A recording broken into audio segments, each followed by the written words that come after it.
Oke, selamat datang. Hari ini kita akan bongkar laporan keuangan terbaru dari Goa Makassar Tourism Development atau GMTD. Kalau Anda sedang mempertimbangkan untuk berinvestasi di saham ini, paparan kali ini khusus untuk Anda.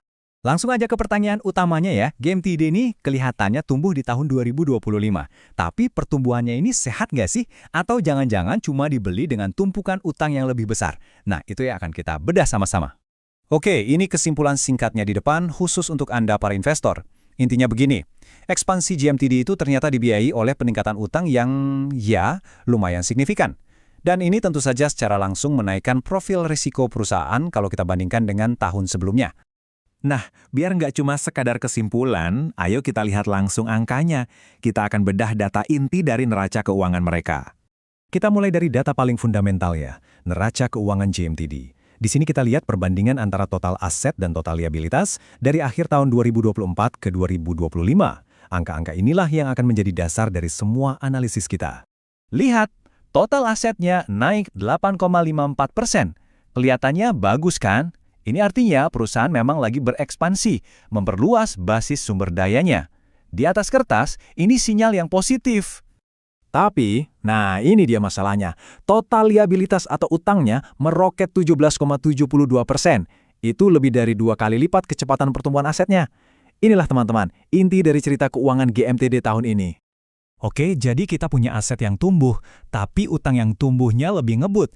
Terus apa artinya ini buat stabilitas keuangan perusahaan?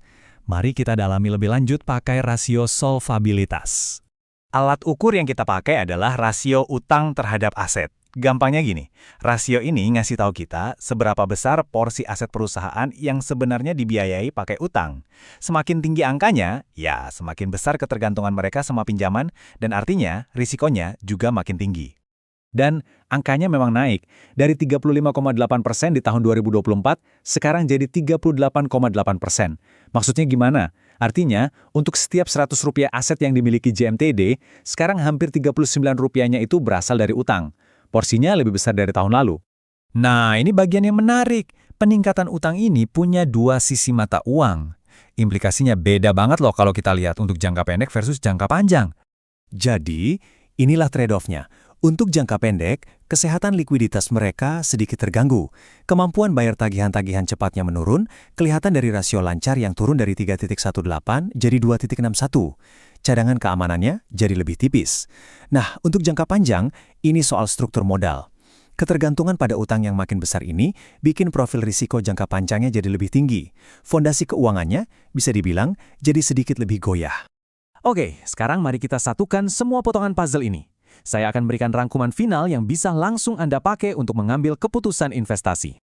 Jadi kesimpulan akhirnya begini. 1. Pertumbuhan aset GMTD itu nyata, tapi dibiayai oleh utang yang tumbuhnya jauh lebih kencang. 2. Akibatnya, risiko finansial perusahaan meningkat. Ini bukan asumsi, ini terukur dari rasio solvabilitasnya yang melemah. 3.